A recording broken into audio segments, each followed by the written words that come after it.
بسم اللہ الرحمن الرحیم، میں ہوں محمد ضیاء الحق اور آپ دیکھ رہے ہیں F S media network. خبر شامل کرتے ہیں لندن سے۔ پاکستان پیپلز پارٹی برطانیہ کے نائب صدر ریاض کوہمروی نے لندن ایلفرڈ میں پاکستان پیپلز پارٹی برطانیہ کے زیر اہتمام افواج پاکستان کے ساتھ اظہار تشکر پروگرام سے خطاب کرتے ہوئے کہا ہے کہ بھارتی جارحیت کے خلاف پاک فوج کے کامیاب آپریشن بنیاد المرصوص پر فیلڈ مارشل سپہ سالار جنرل سید عاصم منیر مبارکباد کے مستحق ہیں۔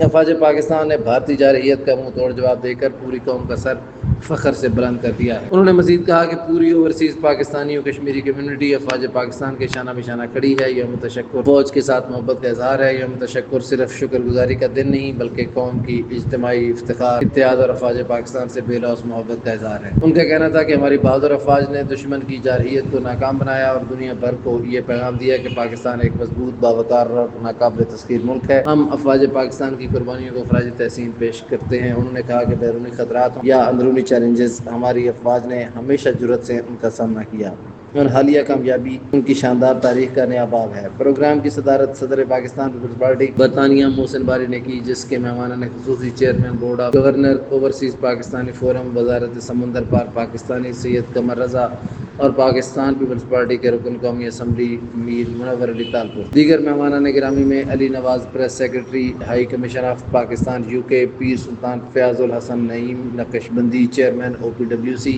پیپلز پارٹی برطانیہ کے مرکزی رہنماؤں جن میں میاں سلیم، شگفتہ نسرین، شمیم بھٹو، انجم جلال، سمیہ علی ملک، غلام محی الدین، عنبر اعجاز رانا، خلیل، رفاقت علی چودھری اور دیگر شامل تھے۔ کثیر تعداد میں پاکستانی کمیونٹی کی سیاسی و سماجی شخصیات جن میں Arshad Chughtai, Rashid Hashmi, general secretary PMLN UK، صدر OPCW حاجی غلام حسین ملک، عامر قابل، آفتاب علی، سید علی ملک مظہر، طاہر ملک، سابق میئر لوٹن، صاحبزادہ اکرم خان، میڈیا نمائندہ سمیت خواتین شامل تھے۔ سبسکرائب کیجیے FS میڈیا نیٹ ورک اور دیکھتے رہیے تازہ ترین تبصرے اور خبریں۔